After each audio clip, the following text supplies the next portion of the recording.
malu punya Menteri Agama bodoh. Maka Menteri Agama kemasukan iblis sehingga takut dengan suara azan. Oceh, buka-buka kan.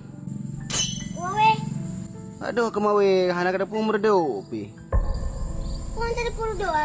Dunia banjir, ada puru doa, cat. Ke, mak tolong apa aja kehina azan ni dah ke. Hana ka komen tak pu, biasa hana ka komen. Anak pura bila, kego aku. Oh, hanjur, dia ada tak go. Payah kritik lah. Baik hana kritikan dari bocah Aceh yang baca pi.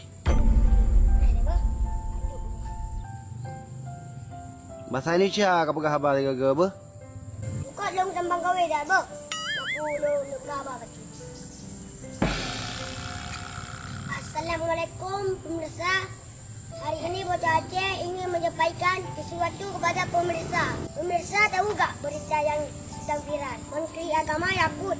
Menteri Agama yang menyamakan suara azan dengan suara anjing menggonggong. Sungguh sangat biadab. Kok suara azan disamakan dengan suara anjing? Padahal azan itu penuh dengan kalimat suci. Azan itu tersusun dari takbir, 5 syahadat dan juga tahlil. Jadi menghina azan sama dengan menghina kalimat syahadat.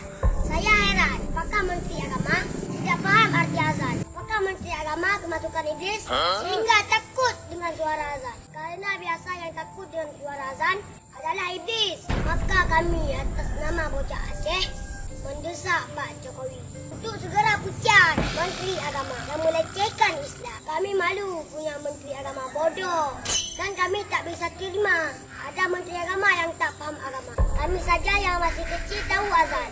Tahu azan itu kalimah mulia. Azan itu panggilan untuk menghadap Allah. Azan memanggil orang yang sedang lupa dan azan memanggil orang yang lalai. Maka perlu suara yang besar. Masa panggil orang yang jauh tidak boleh besar? Alah, Pak Menteri Agama. Kenapa semakin tua semakin bodoh? Apa memang Pak Menteri tak pernah ngaji ya? Apa dengan mudah ingin mengatur suara azan?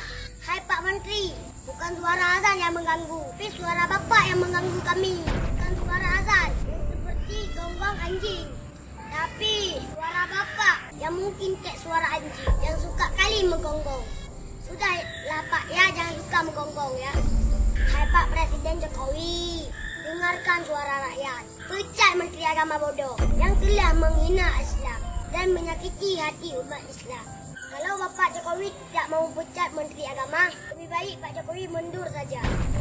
Begitu pula kami harapkan kepada Kapolri untuk segera menangkap yang buat Indonesia gaduh. Tangkap Menteri Agama yang selalu bikin gaduh. Cukup sekian. Assalamualaikum warahmatullahi wabarakatuh. Lupa tak ikut. Kalau pemirsa bo, kepala kawin ni kadang-kadang. Pokoknya, lagi yang harap Pak Jokowi. Nanda dengar Pak Jokowi? Tungkol go, may kangararon.